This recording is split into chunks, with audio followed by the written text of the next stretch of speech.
Stupid genius, we are in the approach to diagnosis series, जिसमें आज हम बात करेंगे नेशनल इम्यूनाइजेशन शेड्यूल के बारे में। ठीक है, so we have already talked about कि कैसे हम ये सब चीफ कंप्लेंट्स वगैरह, फैमिली हिस्ट्री वगैरह लेते हैं। Now it's time for the national immunization schedule. अगर आप देखोगे ध्यान से तो फैमिली हिस्ट्री के बाद मैंने यहाँ पे बर्थ हिस्ट्री लिखा है, पर मैं आपको बोलूँगा कि अभी आप बर्थ हिस्ट्री मत पढ़ो, राइट।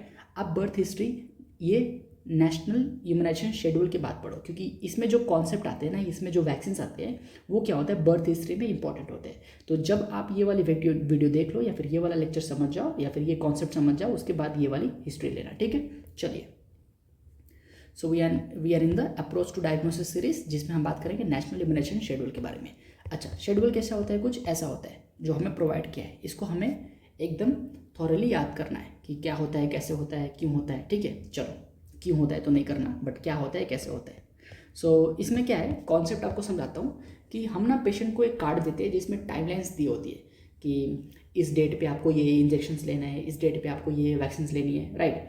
तो उसमें क्या होता है कि हम पेशेंट को उस डेट पे बुलाते हैं या फिर पेशेंट उस डेट पे आता है और उस पेशेंट को हम क्या करते हैं, बेबी को हम वो इंजेक्शन देते हैं, राइट। पर इस नेशनल इम्यूनाइजेशन शेड्यूल में प्रॉब्लम क्या है कि इसमें हर एक वैक्सीन के बारे में एक एक डिटेलिंग करके लिखी पड़ी है, जो कि आप याद करोगे तो थोड़ा सा प्रॉब्लम हो जाएगा। प्रॉब्लम क्या होगा, आप ध्यान से कर देखो तो at the sixth week right, same ही टाइमलाइन पे डिफरेंट वैक्सीन है और सबकी चीज़ें अलग अलग दी है। तो हम ऐसे पढ़ेंगे तो हमें बहुत टाइम लग जाएगा। So what we are going to do that कि हम एक टाइम फिक्स करेंगे कि अच्छा 6 वीक पे क्या क्या देना है, तो 6 वीक पे ये ऐसे करके पढ़ेंगे हम।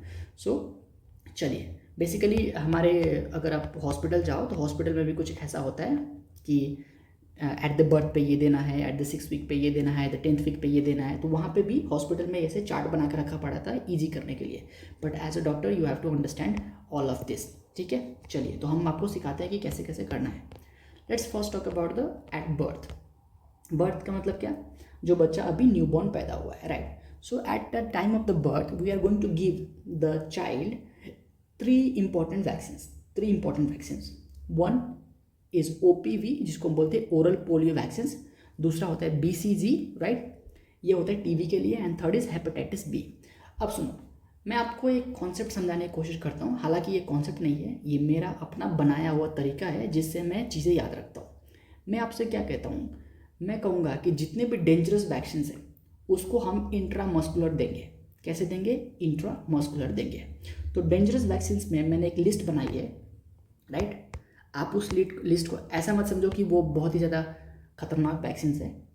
इट्स जस्ट अ कॉन्सेप्ट, मतलब हमारे अपने दिमाग में रखने के लिए, किसी को बोलना मत ये बातें, राइट, कि all the dangerous vaccines are given as intramuscular. ठीक है, अब इंट्रामस्कुलर भी दो साइड्स हैं, या तो राइट साइड में देना है हमें या फिर हमें लेफ्ट साइड में देना है। ठीक है, so if this is our patient, उसके राइट साइड में हम कौन सी वैक्सीन देंगे? एक ही वैक्सीन है, कौन सी? PCV, यानी कि न्यूमोकोकल कॉन्जुगेट वैक्सीन। ठीक है, मैं भी आपको इम्यूनाइजेशन शेड्यूल में दिखाता हूँ। ये रहा हमारा PCV। सो PCV का मतलब न्यूमोकोकल कॉन्जुगेट वैक्सीन, ठीक है, जो कि हम बेसिकली लेते हैं राइट साइड पे, इंट्रामस्कुलर राइट साइड। ठीक है, ये IM का मतलब होता है इंट्रामस्कुलर, और यहाँ पे लिखा है राइट साइड।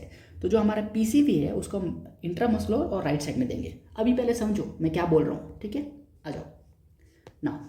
तो इंट्रामस्कुलर कौन कौन सी वैक्सीन देनी है? पहला, राइट साइड में देना है, एक ही वैक्सीन है जो कि PCV है। दूसरा, बाकी सारे लेफ्ट साइड में आपको देना है। अब लेफ्ट साइड में कौन कौन से देने हैं? तो एक तो हेपेटाइटिस B, दूसरा पेंटावैलेंट, एंड तीसरा DPT। अच्छा, मैंने कैसे याद किया है? मैंने ऐसे याद किया है कि जो हेपेटाइटिस है वो बहुत ही खतरनाक बीमारी है। आपको पता भी है हेपेटाइटिस क्या होता है? मतलब infection of the liver, right. तो अगर लीवर का इन्फेक्शन हो गया तो आपको पता है कि अगर आपका लीवर डैमेज हो गया, राइट, अगर आपके पास लीवर नहीं है तो हार्डली आप 2 से 3 दिन जिंदा रह पाओगे। ठीक है, अगर लीवर खराब हो गया तो मैंने ऐसे याद किया है कि हेपेटाइटिस जो बीमारी है वो बहुत ही खतरनाक होती है, इसलिए हेपेटाइटिस B वाली जो वैक्सीन है, राइट, वो खतरनाक है, इसलिए हम उसको इंट्रामस्कुलर देंगे। ये मेरा सोचने का तरीका है। ठीक है, पेंटावैलेंट का मतलब क्या है? इसमें 5 तरह की वैक्सीन एडेड है। इसमें क्या है? 5 तरह की वैक्सीन को मिला के बनाए पेंटावैलेंट। ठीक है, मैं भी आपको दिखाता हूँ। चलिए, ये देखो यहाँ पे क्या लिखा है? पेंटावैलेंट। तो पेंटावैलेंट में कौन कौन सी वैक्सीन है? पहला, diphtheria, pertussis, tetanus, hepatitis B and HIV। ये HIV वाला नहीं है, HIV है। हीमोफिलस इन्फ्लुएंजा वाला है, ठीक है। तो ये देखो 1 2 3 4 और 5, यानी कि 5 डिफरेंट बीमारियों के लिए हमारे पास सिर्फ एक ही वैक्सीन है, राइट। तो ये वैक्सीन कितना स्ट्रॉन्ग हो गया, मैंने ऐसे सोचा है कि ये वैक्सीन बहुत ज़्यादा स्ट्रॉन्ग है, इसलिए हम इसको कैसे देंगे, इंट्रामस्कुलर देंगे, ठीक है। चलिए, तो मैंने आपको हेपेटाइटिस का समझाया, मैंने आपको पेंटावेलेंट का समझाया। सिमिलरली मैंने ये भी याद किया है कि DPT यानी कि डिप्थेरिया, पर्टूसिस एंड टेटनस, यानी कि अगेन 3 वैक्सीन को मिला के, तो तीनों वैक्सीन को अगर जब हम मिलाएंगे तो क्या हो जाएगा, खतरनाक हो जाएगी, राइट। तो ये भी खतरनाक है, ये भी खतरनाक है, ये भी खतरनाक है, that's why we are giving it as a intramuscular. तो सर ये वाला खतरनाक नहीं है क्या, है। ये भी जो न्यूमोकोकस है ना, स्ट्रेप्टोकोकस निमोनिया बैक्टीरिया का नाम होता है, वो क्या करता है, बच्चों में निमोनिया करता है, मेनिंजाइटिस करता है, और ये खतरनाक बीमारियाँ होती है, ठीक है। मेनिंजाइटिस तो और खतरनाक होती है, इसलिए मैंने इसको ऐसे याद किया है कि जो न्यूमोकोकल कॉन्जुगेट वैक्सीन है, राइट, उससे जो मेनिंजाइटिस होती है वो एक खतरनाक बीमारी है, इसलिए हम इसको इंट्रामस्कुलर देते हैं। तो ये मेरा सोचने का तरीका है, ताकि जब भी ये कोई मेरे से पूछे वैक्सीन, एक्चुअली आपसे एग्जाम में यही पूछा जाता है, आपको एक बॉटल थमाई जाती है छोटी सी, राइट, उस पर लिखा होता है, जैसे कि लिखा है पेंटावेलेंट, तो आपसे कहेंगे कि पेंटावेलेंट एक किस कौन से रूट से देते हैं, तो आप बोलोगे इंट्रामस्कुलर रूट से देते हैं। फिर पूछेंगे साइट बताओ, साइट का मतलब क्या, कौन सी जगह पे देते हैं, तो आप कौन सी जगह पे बोलोगे, पेंटावेलेंट। तो देखो लेफ्ट साइड में lateral side of the thigh, यानी कि upper lateral side of the thigh, ठीक है, समझ गए। तो जो ये एरो है ना, मैंने ऐसे नहीं बनाए, ये सारा जहाँ जहाँ एरो गया है वहाँ के लिए बनाया है। अब सुनो, एक और क्या है, DPT बूस्टर 2, चलो ये बाद में दिखाता हूँ लास्ट में, क्योंकि ये एकदम बच्चे को लास्ट में देते हैं, 15 साल की उम्र, ऐसे 5 साल और 6 साल में, एंड देन 15 साल में देते हैं। सो यू अंडरस्टूड दिस, इतना समझने के बाद हम चलते हैं अपने बर्थ वाले पे, बच्चे पे, okay. So at the time of the birth, अच्छा, at the time of the birth हमें 3 वैक्सीन बच्चों को देनी है। पहला क्या देना है, ओरल देना है। तो ओरल कौन सा है, OPV। तो OPV क्या है, ओरल पोलियो वैक्सीन, ठीक है। तो इसका देते हैं हम 2 ड्रॉप, याद है, 2 ड्रॉप, 2 बूंद जिंदगी वाली, हाँ वही वाली ऐड। तो 2 ड्रॉप हम देते हैं बच्चों को ओरली, राइट। अच्छा, ये क्या है मैं बताता हूँ अभी आपको, ठीक है। चलो, जो BCG है वो होता है टीबी के लिए। अब मैं आपको एक तरीका बताता हूँ, हमारे पास 2 ही ऐसे वैक्सीन है जो हम ID देते हैं, यानी कि मतलब क्या, इंट्राडर्मल देते हैं। ID का मतलब क्या, इंट्राडर्मल। तो we have only 2 vaccine which are going to be given as intradermal, जिसमें से पहला निमोनिक जो आपको याद करना है, या फिर पहला ट्रिक जो आपको याद करना है, कैसे याद करना है, टीबी का पेशेंट है तो उसको पूछो ID दिखा, बोलो मेरे साथ। अगर टीबी का पेशेंट होगा तो मैं बोलूँगा ID दिखा, ID दिखा। टीबी का पेशेंट है तो क्या बोलना है, ID दिखा, ID दिखा, बोलो। टीबी का पेशेंट है तो ID दिखा, ID दिखा, ठीक है। तो आपने ये वाला समझ लिया। अब आ जाओ, तो पहला रूट क्या है, OPV, ओरल पोलियो वैक्सीन, उसके नाम में ही है। तो ओरल पोलियो वैक्सीन कैसे देना है आपको, ओरली देना है, 2 ड्रॉप, यानी कि 0.5 ml, ठीक है। चलो, दूसरा टीबी वाला पेशेंट है तो उसको कैसे देना है, टीबी वाला पेशेंट है यानी कि BCG वैक्सीन कैसे देना है, तो BCG के लिए पूछो ID दिखा, ID यानी कि इंट्राडर्मल देना है, राइट, ठीक है ना। हेपेटाइटिस वाला कैसे देना है, अभी मैंने सिखाया, हेपेटाइटिस एक खतरनाक बीमारी है तो हम उसको इंट्रामस्कुलर देंगे। So you know the route of administration, right. अच्छा, चलो हमने रूट ऑफ एडमिनिस्ट्रेशन समझ लिया। अब मैं आपको ये बताता हूँ कि ये 24 घंटे, 15 दिन, 1 महीने क्या, 1 दिन क्या है, ये कैसे याद किया है मैंने। अच्छा, तो जो हमारा टीबी का पेशेंट है, ये जो वैक्सीन है ना BCG, इसको हम 1 साल के अंदर देते पेशेंट को, राइट। मतलब देते तो एट द बर्थ ही है। अगर आप गायनेक की पोस्टिंग में जाओ या फिर पीडियाट्रिक्स की पोस्टिंग में जाओ, तो जो नया नया बच्चा अभी पैदा हुआ होता है ना, न्यू बॉर्न बेबी, उसकी आप फाइल में देखना, एट द बर्थ वहाँ पे लिखा होगा 3 वैक्सीन के बारे में। एक तो hepatitis B, OPV and BCG। Again एक और इंजेक्शन होता है, विटामिन K का इंजेक्शन होता है बच्चों में। तो ये वाले वैक्सीन उस बच्चे की फाइल में लिखी होगी कि ये वाली वैक्सीन उसको दी गई है, ठीक है। तो BCG वैसे देते हैं तो 1 साल के अंदर है, right, but at the birth given is very important, ठीक है। तो 1 साल के अंदर इसको देना है। तो मैंने कैसे याद किया है कि टीबी वाले पेशेंट को 1 साल तक हम कंट्रोल कर सकते हैं। मतलब किसी को अगर टीबी है तो ऑन द स्पॉट तो मरेगा नहीं, थोड़ा टाइम से मरेगा। तो मैंने इन चीज़ों को कैसे याद किया है, by the help of death, कि अगर ये बीमारी हो जाती है तो कितने दिन में बंदा मर जाएगा, अगर ये बीमारी हो जाती है तो कितने दिन में बंदा मर जाएगा, अगर ये बीमारी होती है तो कितने दिन में बंदा मर जाएगा। तो मैंने कैसे याद किया है, अगर किसी को टीबी होता है तो वो कितने दिन में मरेगा, कम से कम 1 साल में मरेगा, ठीक है, मैंने याद किया। तो टीबी वाले पेशेंट को विद इन 1 साल में हमें BCG देना है, राइट ना। OPV मतलब ओरल पोलियो वैक्सीन। पोलियो, तो पोलियो क्या है, वैक्सीनिक बीमारी है, राइट। तो उस अगर वो पेशेंट को हो गया तो कितने दिन में मरेगा, 15 दिन में मर जाएगा, राइट। हेपेटाइटिस बी, अभी मैंने आपको सिखाया, अगर आपका लीवर खराब है, अगर आपका लीवर डैमेज हो गया तो आप हार्डली 1 से 2 दिन या फिर 3 दिन जी पाओगे। तो मैंने कैसे याद किया, अगर लीवर गया तो पेशेंट भी गया, तो यानी कि लीवर डैमेज हो गया तो वो 1 दिन में मर जाएगा, ठीक है। तो विद इन 24 आवर्स हम देते हैं हेपेटाइटिस बी का वैक्सीन। अच्छा, हो सकता है आप में से कोई पीडियाट्रिक्स के पोस्टिंग के लिए गया हो और उसने बच्चे की फाइल देखी हो, राइट। तो फाइल में कभी कभी क्या होता है कि उसमें लिखा होता है कि बच्चा 3 दिन पहले पैदा हुआ है, राइट, और अभी तक उसको ये तीनों वैक्सीन में से कोई नहीं दिया।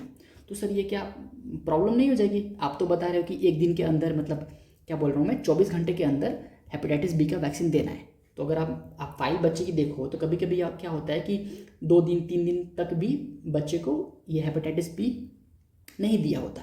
तो ये गलत बात हो गई या सही बात हो गई, मुझे बताओ, आप सोचो। देखो, कुछ कंडीशन ऐसी होती है जिसमें बच्चा बहुत ही ज़्यादा क्रिटिकल पैदा होता है, राइट। अगर सपोज बच्चा हेल्दी पैदा नहीं हुआ, अगर उसको हमें कोई इंटरवेंशन करना पड़ेगा, कुछ देना पड़ेगा, या फिर उसको ICU में रखना पड़ेगा, या फिर कुछ ऐसा रीजन है जिसकी वजह से हम ये वैक्सीन नहीं दे सकते, राइट। तो उस केस में हम थोड़ा सा डिले करते हैं, या फिर अगर बच्चा की कंडीशन ठीक नहीं है तो हम उसको डिले कर देंगे, या फिर सपोज़ कि हमारे पास उस दिन स्टाफ ही नहीं है, जैसे कि सपोज़ सैटरडे को रात में बच्चा पैदा हुआ, अगले दिन संडे है, संडे को सारा चीज़ लॉक है वार्ड में, है ना, इंजेक्शन देने के लिए कोई है ही नहीं वार्ड में। वैसे तो होना चाहिए, बट काफ़ी कब, जैसे हमारा ही वार्ड है, संडे को दिन इंजेक्शन वो देते ही नहीं है, राइट। तो उस दिन हो सकता है कि डिले हो जाए, तो 1 दिन 2 दिन डिले होता रहता है नॉर्मली, बट देना के आइडियली कैसे देना है, आपको विद इन 1 डे के अंदर हेपेटाइटिस बी का वैक्सीन देना है। तो चलो, जो भी हमने बातें की उसको ध्यान से देखो, और ये बच्चे वाला पहले याद कर लो आप, क्योंकि उसके बाद हम थोड़ा सा और डीप जाएंगे ना। जैसे ही बच्चा पैदा होता है तो फर्स्ट थिंग आपको क्या करनी है, 3 वैक्सीन देनी है। कौन कौन सी? एक है हमें इंट्रामस्कुलर, जिसको बोलते हैं हेपेटाइटिस बी का वैक्सीन, राइट, और वो 1 दिन के अंदर देना है, पहला चीज़, राइट। अच्छा, मैंने अभी आपको सिखाया कि इंट्रामस्कुलर हेपेटाइटिस देना है, पर कौन सी साइड में देना है, लेफ्ट साइड में देना है, राइट। और कहाँ पे, तो थाई में देना है। तो देखो यहाँ पे इंट्रामस्कुलर मैंने इसका बता दिया है कि intramuscular going to the left side of the thigh, ठीक है। चलो, तो पहला आपका कॉन्सेप्ट क्लियर हो गया कि हेपेटाइटिस बी देना है, विद इन वन डे देना है, इंट्रामस्कुलर देना है, and lateral side of the left thigh देना है। तो डन, हेपेटाइटिस बी का हो गया ना। दूसरा है OPV, यानी कि ओरल पोलियो वैक्सीन। अगर पोलियो की याद कैसे रखोगे, कितने दिन में देना है, तो अगर पोलियो हो गया तो बच्चा 15 दिन में मर जाएगा, ऐसे याद रखना है। तो 15 दिन के अंदर क्या देना है, ओरल पोलियो वैक्सीन देनी है, राइट। और ये ओरल पोलियो वैक्सीन किस रूट से दोगे, ऑब्वियसली ओरल रूट से दोगे, ठीक है। तो 2 ड्रॉप्स, 2 बूंद जिंदगी की, तो oral route. Third is BCG, यानी कि टीबी वाला पेशेंट, अगर टीबी वाला पेशेंट है उसको क्या बोलोगे, ID दिखा। टीबी वाला पेशेंट है तो ID दिखा, तो उसको दोगे इंट्राडर्मल, राइट। और कितने दिन के अंदर दोगे, 1 साल के अंदर आप दोगे। अच्छा, अब एक और चीज़ ध्यान से सुनो, अगर मैं जब भी बोलूँ कि फर्स्ट ID मतलब पहला इंट्राडर्मल इंजेक्शन कौन सी साइड में होगा, तो लेफ्ट साइड में होगा, और लेफ्ट साइड में भी किधर, तो अपर आर्म में।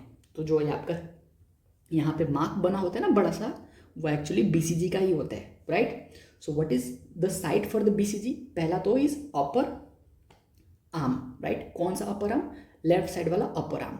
और कैसे देते हैं, इंट्राडर्मल देते हैं, ठीक है। चलिए, तो आपको 3 चीज़ें देनी है, हेपेटाइटिस बी, OPV एंड क्या बोलते हैं उसको, BCG वाला याद रखना। ये बहुत आपसे पूछा जाता है वाइवा में कि कोई ऐसा कोई ऐसा वैक्सीन बताओ जो कि इंट्राडर्मल देते हैं, क्योंकि ये बच्चों को याद ही नहीं रहता। तो पहला निमोनिक क्या है हमारा, पहला ट्रिक क्या है, टीबी का पेशेंट है तो उसे बोलो ID दिखा, टीबी का पेशेंट है तो उसे बोलो ID दिखा भाई, ID दिखा। टीबी का पेशेंट है तो ID दिखा, 1 साल के अंदर मर जाएगा। ID का मतलब इंट्राडर्मल, कहाँ पे देना है, अपर आर्म, कौन सी साइड में, लेफ्ट साइड में, ठीक है। So we are done with the newborn. Now we are going to move into the 6, 10 and 14 weeks of age, ठीक है। चलिए, टाटा, बाय बाय।